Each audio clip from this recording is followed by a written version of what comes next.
This is Anthony Fantano of the Needledrop, the internet's busiest music nerd, and this video is kind of a video response. A video response to my YouTube homie, You're Wrong, I'm Right. A fellow music reviewer who has stolen my heart.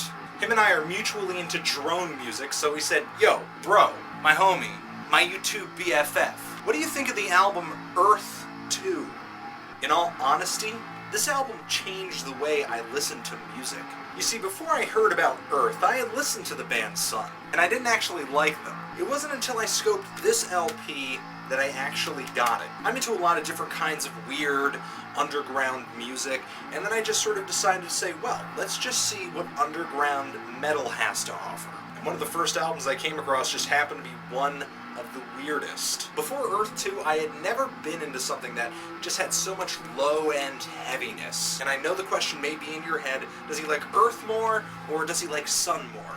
Well, I mean, I think even the guys in Sun will tell you that they are so indebted to Earth that they wouldn't even make the comparison. This LP is kind of an anomaly in Earth's discography because nothing really encapsulates that drone sound like this album does. There are some releases before this one that are really heavy and loud, and there are some releases that came out after this that are really heavy and loud. But I kind of feel like if you're talking about that drone, pure, guitar, low-end feedback heaviness, Earth 2 is the album! If you have this LP playing on a nice set of giant speakers cranked, it's like an ambient music out-of-body experience. Even though Earth 2 may have some metal tonality to it, it's really a form of ambient music, which is kind of why they have this spatial picture on the front. They were kind of making fun of that new age thing, especially with these quotes on the back that are total bullshit. A new, yet seemingly ancient kind of experience. Very unusual. When I got up, I swear I was a few inches off the ground. I feel alert, yet very calm. Wonderful after a hard day. I just wish I could have seen the look on some new age sap's face when they bought this and like sort of looked at the picture, looking at Dave Harwell and Dylan Carlson looking all metalled out, but then didn't really think anything of it. They just saw the sweet-ass comments over here. My tension headaches have disappeared.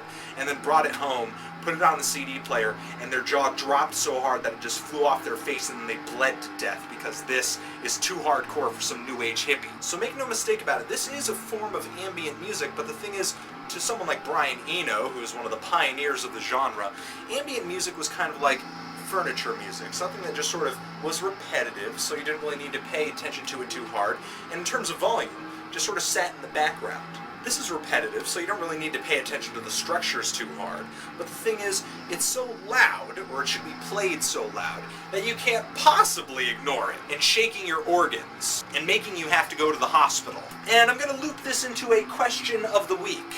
Tell me an album that has changed the way you listen to music. Because now if I'm listening to a band and they are completely devoid of any low-end tonality, it kind of bugs me. I'm like, where's the low end? Earth totally turned me on to that low end. So what is an album, after you heard it, whether you liked it or not, sort of changed the way that you listen to music? This is Anthony Fantano of the Needledrop, bringing you music forever.